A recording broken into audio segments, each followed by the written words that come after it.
Good morning प्यारे बच्चों, मैं हूं आपके एजुकेटर पूर्णिमा दर सिंह और हम आपकी इंग्लिश की वर्कशीट नंबर 57 करेंगे। और ये वर्कशीट काफी इंपॉर्टेंट है एग्जाम के पर्सपेक्टिव से। नहीं, जो इसमें बातें कही गई है ना, और जिस तरीके से संतोष यादव जो है एक छोटे से हरियाणा के गांव से माउंट एवरेस्ट पे चढ़ जाती हैं, वो स्टोरी इंपॉर्टेंट है। इवन पता है इनकी जो एक बात है जो इन्होंने इस चैप्टर में कही है। और जब भी मैं परेशान होती हूँ या मुझे ये डिसीजन लेने में मुश्किल होती है कि भाई जो पेरेंट्स कह रहे हैं वो सही है, मैं पेरेंट्स को हर्ट तो नहीं कर दूंगी ये काम करके, तो ये जो इनकी एक स्टेटमेंट है ना, ये मुझे बहुत हेल्प करती है। तो हो सकता है आपको भी हेल्प करे। तो चलिए पढ़ते हैं ये वाला चैप्टर। देखो बच्चा, इसमें क्या होता है, संतोष यादव जो होती हैं हरियाणा के एक छोटे से गांव से होती हैं, ठीक है ना। और आप लोगों को मालूम ही है हरियाणा के जो गांव होते हैं आज भी लड़कियों पे जो है थोड़ी पाबंदिश होती है, उतनी ज्यादा फ्रीडम नहीं होती है। उनको ट्रेडिशनली सलवार सूट ही पहनना होता है, पर्टिकुलर चुन्नी लेनी होती है। तो यही जो था वो भी एक जो संतोष यादव है एक ट्रेडिशनल फैमिली से बिलोंग करती थी, कंजर्वेटिव फैमिली से बिलोंग करती थी, ठीक है ना, जो पुराने विचारों को मानती थी। हालांकि ये एक अमीर घर से थी, प्रोस्पर घर था, जमींदार का घर था। उनके जो फादर थे लैंडलॉर्ड थे। और वो अपने भाई बहनों में सबसे छोटी थी। वो अकेली बहन थी 5 भाइयों में, ठीक है ना। Never satisfied with the traditional way of life. उनको जो वहां का गांव का जो ट्रेडिशनल तरीका था रहने सहने का, सूट सलवार पहनना और बहुत पाबंदिश वे में जीना, वो पसंद नहीं था। She did not wear traditional dresses. और जो बचपन से ही वो ट्रेडिशनल ड्रेसेस नहीं पहनती थी, वो शॉर्ट्स पहनना पसंद करती थी। Studied in the village school, ठीक है, विलेज स्कूल में पढ़ती थी। लुकिंग बैक शी से नाउ, अगर वो पीछे मुड़ के देखे तो वो कहना चाहेगी आप सभी को भी, हम सबको भी, कि भाई उन्होंने शुरू से ही ये डिसाइड कर लिया था from the very beginning, if I was quite determined, अगर मैं किसी चीज को लेकर डिटरमाइंड हूं, that if I choose A correct path, कि मैंने अगर करेक्ट पाथ चूज किया है और वो सही भी है, तो चाहे दुनिया का कोई भी इंसान उसको गलत कहता रहे, मैं उसका, ठीक है, उसका साथ नहीं छोड़ने वाली हूँ। ठीक है, एक दिन जो लोग ये कह रहे हैं कि ये गलत है, वो खुद ही बदल जाएंगे अगर मैं सही हूं और मैंने सही पाथ चुना है। तो आप लोग भी लाइफ में अगर कुछ ऐसा करना चाहते हैं जो अभी फिलहाल सोसाइटी के अगेंस्ट है, लेकिन आपको लगता है कि वो गलत नहीं है, ठीक है, तो आपको जरूर करना चाहिए। एंड स्पेशली लड़कियों को तो बिल्कुल करना चाहिए। दिस डिटर्मिनेशन है। अब लड़के कहेंगे आई नो कि मैम आप लड़की और लड़कों के साथ जो है पार्शलिटी कर रहे हो, ऐसा नहीं है बच्चा। आज भी हमारे समाज में कंपैरिजन अगर हम करें लड़के और लड़कियों की लाइफ के बीच में, तो आज भी लड़कियों पे ज्यादा पाबंदिश होती है, ठीक है। तो this determination helped her to move ahead in her journey to achieve success. इसी डिटर्मिनेशन ने, ठीक है, हेल्प की कि उन्हें अपने जीवन में सक्सेस मिली। अब क्या होता है, वो महारानी कॉलेज में जाती हैं जयपुर, ठीक है। जयपुर में उनका जो हॉस्टल होता है, कस्तूरबा हॉस्टल, अरावली जो हिल्स होती है उनको फेस करता होता है, यानी कि खिड़की से दिख रहा है। तो वो देखती थी अरावली हिल्स को, जो पहाड़ होते हैं उनको देखती थी। तो वो देखती थी कि लोग वहां पे चढ़ते हैं और फिर गायब हो जाते हैं। तो वो जिज्ञासु हो जाती है, क्यूरियस हो जाती है कि उसको फाइंड आउट करना है कि ये लोग जा कहाँ रहे हैं। तो एक दिन वो जाती है वहां पे और देखती है कि कुछ माउंटेनियर जो है, जो पहाड़ चढ़ने वाले होते हैं, ठीक है ना, उनसे पूछती है। तो वो लोग उसको पहाड़ चढ़ने के लिए एनकरेज करते हैं, क्योंकि उनसे पूछते हैं कि मैं आप लोगों को ज्वाइन कर सकती हूँ। तो वो कहते हैं कि हाँ बिल्कुल कर सकते हो। हालांकि वो जो कैंपेन होता है उसमें कुछ मनी जो है, मनी सेव करती है और अपने आप को एनरोल कर लेती है उसमें। जब वो एनरोल कर लेती है तो बिना पेरेंट्स की परमिशन से वो एनरोल करती है, ठीक है। बट बाद में जो है वो इस चीज के लिए माफी भी मांगती है कि मुझे बताकर जाना चाहिए था, ठीक है। Instead of going back home she went straight for the training. मतलब घर पे नहीं जाती है, ठीक है, वापस मतलब पहाड़ों की चढ़ाई पे चली जाती है। और 4 ही साल में, सिर्फ 4 ही साल में जो उनका शरीर है वो ठंड से भी रेजिस्टेंस हो जाता है, यानी कि ठंड भी बर्दाश्त कर सकता है। अब कुछ लोग हैं हाइट पे जाने के बाद डरने लग जाते हैं, तो वो दोनों से, कोल्ड से भी और एल्टीट्यूड से भी, एल्टीट्यूड का मतलब है हाइट, ठीक है, तो उसकी रेजिस्टेंस डेवलप हो जाती है उसकी बॉडी में। और आपको मालूम है माउंट एवरेस्ट को उन्होंने 2 बार चढ़ाई की थी। पहली बार 1992 में, और उसके विद इन 12 मंथ उन्होंने फिर से माउंट एवरेस्ट की चढ़ाई की 1992 में। और यही नहीं, वो बहुत ही केयरिंग थी, बहुत ही एक तरीके से कोऑपरेटिव थी। जब वो चढ़ रही होती है तो वो अपने एक फेलो जो क्लाइंबर होते हैं उनकी मदद भी करती हैं, उनको जीवित रखने में। उनके साथ अपना जो ऑक्सीजन सिलेंडर होता है वो शेयर करती हैं, ठीक है। देन लेकिन फिर भी एक उनका जो क्लाइंबर होता है उसकी डेथ हो जाती है। यहाँ पे देखिए, she set a record as the only women to have scaled the Everest twice. मतलब उन्होंने एक रिकॉर्ड बनाया हुआ है कि ओनली वुमेन है वो जिन्होंने एवरेस्ट को 2 बार चढ़ाई की हुई है।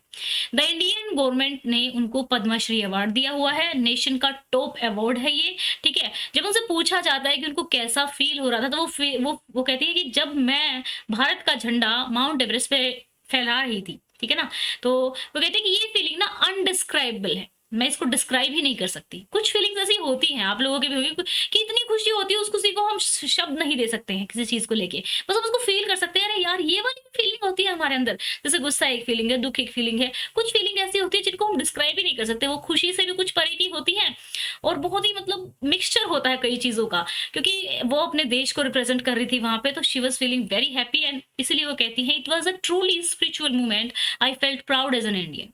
She also collected and brought down 500 kilograms of a garbage from the Himalayas and being a true environmentalist. ठीक है, 500 किलोग्राम जो गार्बेज है वो लेकर आती है वहां से, तो देख सकते हैं कि एक खुद पहाड़ों पे चढ़ना उतरना इतना मुश्किल होता है, तो वहां से 500 ग्राम कूड़ा इकट्ठा करके लेके आना एक बहुत बड़ी बात है। ठीक है बच्चा, चलो इसके क्वेश्चन आंसर करते हैं। और जो मैंने स्टेटमेंट कही है वो हमेशा ध्यान रखना, अगर आपको जीवन में लगता है कि जो आप कर रहे हो वो सही है। एक बात बताओ, अगर जो सोसाइटी में हम जी रहे हैं, अगर उसी सोसाइटी के अकॉर्डिंग हम चलते रहेंगे, तो कैसे नई चीज़ों का आविष्कार होगा, कैसे नई चीज़ें बनेगी। तो हमें अगर लग रहा है कि ये चीज़ सही है और ये किसी को हार्म नहीं कर रही है, तो वो चीज़ हमें ज़रूर करनी चाहिए। ठीक है, तो चलिए अब यहाँ पे देखिए, इन्होंने इसके क्वेश्चन में आते हैं। पहला क्वेश्चन है हमारा, चलो मैंने लिख रखा है तो वहीं से करते हैं। ठीक है, एक यहाँ से कर लेंगे फिर वहां से कर लेंगे। देखो, मैंने आप लोगों को बताया हुआ है कि जो सबसे गलत ऑप्शन लगे ना, पहले वो काट दो। यहाँ पे एरोगेंट नहीं थी वो, ठीक है ना, मतलब घमंडी बिल्कुल नहीं थी, बहुत केयरिंग थी। ठीक है ना, तो यहाँ पे हम ई ऑप्शन जिसमें है वो काट देते हैं। ये ऑप्शन कट गया, ये वाला भी कट गया और ये वाला भी कट गया। ठीक है, अब बचे 2 ऑप्शन। हमें ये मालूम है कि एफ तो आना ही आना है आंसर में, डिटरमाइंड तो वो थी ही थी, तो इसमें एफ है नहीं, तो यहाँ पे ये वाला आंसर हो जाएगा, 4th आंसर हो जाएगा। अब यहाँ पे ना 4 कोट दी हुई हैं, चारों कोटों में कुछ अच्छा लिखा हुआ है, लेकिन आपको ये बताना है जो इस पैसेज के साथ मेल खाता है, ठीक है ना, वो आपको बताना है। In my case I can sincerely say nothing is impossible. Novak Djokovic वो सिर्फ अपने बारे में बात कर रहा है कि भाई मेरे केस में कुछ भी इम्पॉसिबल नहीं है। Doubt everything find on light, Buddha कहते हैं कि सब चीजों को डाउट करना चाहिए, जो भी एग्जिस्टेंस है कि ये क्यों है, ऐसा क्यों है, तो और हमें अपना खुद का रास्ता फाइंड आउट करना चाहिए। ये भी सही है, लेकिन यहाँ एक हम डाउट नहीं कर रहे हैं, हम एक नए रास्ता फाइंड आउट कर रहे हैं। The best plan is no more than good intention until degenerate into work। तो यहाँ पे देखिए, every accomplishment start with a decision to try। तो यहाँ पे संतोष यादव कुछ नया ट्राई करती हैं, तो ये जो 4th वाला स्टेटमेंट है ये जाएगा आंसर के साथ। ठीक है, तो चलिए अब हम कर लेते हैं इसके क्वेश्चन आंसर्स को। और हाँ, आज अनअकैडमी पे क्लास नहीं लेने वाली हूँ मैं, क्योंकि आप लोगों की पहले ही वर्कशीट बना के जाऊंगी, क्योंकि आप लोगों को मालूम ही होगा अभी तक तो कि मुझे कैंप में जाना है 5 तारीख को। ठीक है, तो चलिए ये क्वेश्चन आंसर्स देख लीजिए एक बार।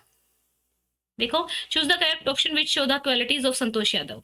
संतोष यादव की ब्रेव थी, बिल्कुल थी भाई, बी ऑप्शन जरूर आएगा। ठीक है ना, देन रिबेल भी थी, जो चीज उनको अच्छी नहीं लगती थी तो रिबेल कर देती थी। ठीक है ना, डिटरमाइंड भी थी, तो ये तीनों आंसर आ जाएंगे हमारा, ये हो जाएगा। फिर चूज द बेस्ट ऑप्शन, यहाँ पे देख सकते हैं every accomplishment starts with the decision of try. ठीक है ना, तो 4th आंसर आ जाएगा। Which behaviour show that Santosh defy the traditional lifestyle, कौन सा बिहेवियर शो करता है कि उन्होंने ट्रेडिशनल लाइफस्टाइल को जीने से मना कर दिया था, यानी कि उसको मनाही कर दी थी कि मैं उनको पसंद नहीं था। She didn't wear traditional dresses in her childhood, अपने बचपन में वो ट्रेडिशनल ड्रेसेस नहीं पहनती थी। प्रेफर्ड शॉर्ट्स पहनती थी। Studied in village school and told her parent to never marry if she didn't get proper education, और धमकी भी देती थी, जिससे ये शो करता है कि वो शादी नहीं करेंगे अगर उनको एजुकेशन नहीं मिला तो। और अकेली बहन थी, वैसे ये भी एक वो था, उनके पेरेंट्स को वैसे ही डर लगा रहता होगा। What happened when she was studying in Jaipur, क्या होता है जब वो जयपुर में होती हैं। She used to watch villagers from her room going up the hills and suddenly vanishing after a while. ठीक है, तो वो विलेजर्स को देखती थी और उसके बाद वो देखती थी कि भाई वो हिल्स पे जा रहे हैं, उसके बाद वो गायब हो जाते थे। तो इस चीज को चेक करने के लिए एक दिन खुद जाती है। One day she decided to check it out herself. She found nobody except a few mountaineers, तो उसको कुछ माउंटेनियर्स मिलते हैं। She asked if she could join them, तो वो उनको कहती है कि क्या मैं भी ज्वाइन कर सकती हूँ। They answered in the affirmative and motivated her to take to the climbing. ठीक है, अब चलते हैं। It was truly spiritual movement, जब वो कहते हैं कि बहुत ही स्पिरिचुअल मूवमेंट था, मेरे को एज ए इंडियन बहुत प्राउड फील हो रहा था। Have you also felt like this ever in your life, क्या आपको कभी ऐसा लगा है। राइट और draw, share with your friends and teachers any occasion when you did.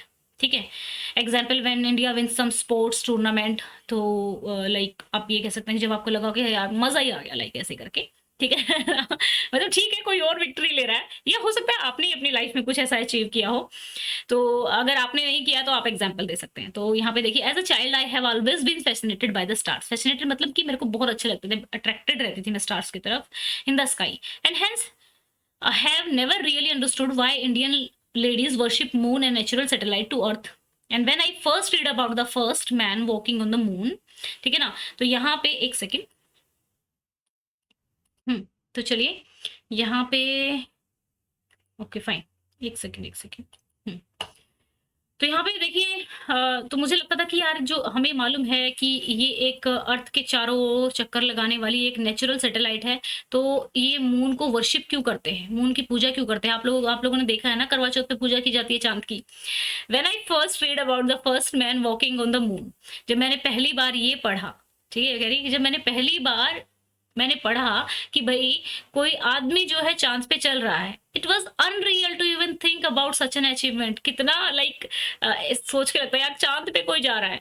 Then I learn that in 1984 Rakesh Sharma from the state of Punjab went to space and said सारे जहां से अच्छा, in response to then prime minister Indira Gandhi ji. Question, how did India looked from space? जब इंदिरा गांधी जी उनसे question पूछती है कि भारत कैसा दिखाई देता है वहां से ऊपर से, तो राकेश जी कहते हैं सारे जहां से अच्छा हिंदुस्तान हमारा। ठीक है, आई फेल्ट रियली प्राउड। तो ये एक मोमेंट था जो अच्छा लगा था। He was the first Indian to be in space and spend more than a week in the Russian space station. Okay बच्चा, तो ऐसे ही अगर आपको इसके अलावा कोई पर्सनैलिटी अच्छी लगती है, लाइक आपको कोई एक्सपीरियंस ऐसा फील हुआ कि अरे यार मजा ही आ गया यार, हमारे भारत वालों ने ऐसा कर दिया यार, ये हो गया, कोई मैच जीत गए, कुछ भी, कोई भी अचीवमेंट जो आपको लग रही है, ठीक है, तो वो आप लिख सकते हैं यहाँ पे। ठीक है, काफी अच्छा चैप्टर है ना, बताना है कमेंट करके कैसा लगा ये चैप्टर आपको, सभी को। ठीक है, तो ये तो हो गया है हमारा चैप्टर, इन द सेंस कि हमने थोड़ा सा पढ़ लिया इसके बारे में। अभी और क्वेश्चन भी आएंगे, काफी इंपॉर्टेंट चैप्टर है, इंस्पिरेशन के लिए भी और कुछ अच्छी चीजें करने के लिए भी। अच्छा बच्चों, तो यहाँ पे मैं आप लोगों को बताने जा रही हूँ दो इंपॉर्टेंट चीजें। एक तो देखो, अनअकैडमी का जो आइकॉनिक और प्लस का सब्सक्रिप्शन है, उस पर 22% ऑफ चल रहा है। ठीक है ना, यानी कि आपको जो है पहले मेरे कोड लगाने पे, पूर्णिमा 10 कोड लगाने पे अगर 10% फीस माफ होती थी, तो अभी पूर्णिमा 10 कोड लगाने पे आपकी 22% फीस माफ हो जाएगी, अगर आप चाहते हैं। हाँ, और ये ऑफर 1, 2 और 3 जनवरी तक ही लागू है, 22% वाला। एंड अगर आप चाहते हैं कि आपकी through out of life fees माफ हो जाए, आप पीएचडी कर रहे हो, बीए कर रहे हो, बीएससी कर रहे हो, जो भी आपको पढ़ना है आगे जाके, इंजीनियरिंग कर रहे हो, सब चीजों की फीस माफ हो जाए, तो अनअकैडमी एक और बहुत ही बेहतरीन ऑफर लेकर आया है। ये कह सकते हो टैलेंट रिवार्ड एग्जामिनेशन है, जिसमें टैलेंट सर्च किया जा रहा है। 23 जनवरी से लेके, ठीक है, 13 फरवरी तक कुछ टेस्ट होंगे। अगर आप उसमें टॉप में आते हैं, ठीक है ना, तो आपको ये एजुकेशन फॉर लाइफ का मौका मिलेगा। ओके, सो और इसके साथ साथ ऐसा नहीं है, और ये शुरू है क्लास 7 से लेकर 12th तक के बच्चे इसको दे सकते हैं। अब ऐसा नहीं है कि सिर्फ एजुकेशन फॉर लाइफ में सिर्फ वही मिलेगा, रिवार्ड्स भी मिलेंगे और स्कॉलरशिप भी मिलेगी। तो आप देख सकते हैं जिनका रैंक 1 आएगा उनको एप्पल का जो है लैपटॉप मिलेगा, रैंक 2-3 को एप्पल का आईफोन मिलेगा, रैंक 4-5 को आईपैड मिलेगा, रैंक 6 को जो है अमेजन इको डॉट मिलेगा, फिर रैंक 41 to 100 अमेजन वाउचर मिलेंगे। इसके अलावा जो स्कॉलरशिप है, तो आप देख सकते हैं स्कॉलरशिप के लिए भी जो ऑप्शन अवेलेबल हैं। ठीक है, एक तरीके से, एक सेकेंड कहाँ गया भाई, हाँ, ये 1 से लेके 500 रैंक के लिए अवेलेबल है। तो आई होप सो आप लोग अच्छा रैंक अचीव करेंगे और इस टेस्ट को जरूर देना चाहेंगे। इसका लिंक डिस्क्रिप्शन में दिया हुआ है, और इसको ज्वाइन करने के लिए कोड आपको पता ही है, ठीक है, लेकिन जिनको नहीं पता उनको मैं बता देती हूँ। कोड रहेगा पूर्णिमा 10, रेफरल कोड या इनवाइट कोड, जो भी मतलब कोड ही है वो, उसमें हर कोड में आपको पूर्णिमा 10 ही डालना है। ओके बच्चों, जरूर कमेंट करके बताना है, और वीडियो अच्छी लगी है तो चैनल को लाइक कर दो, चैनल को नहीं वीडियो को लाइक कर दो और चैनल को सब्सक्राइब कर दो। ओके बच्चों, bye, have a nice day.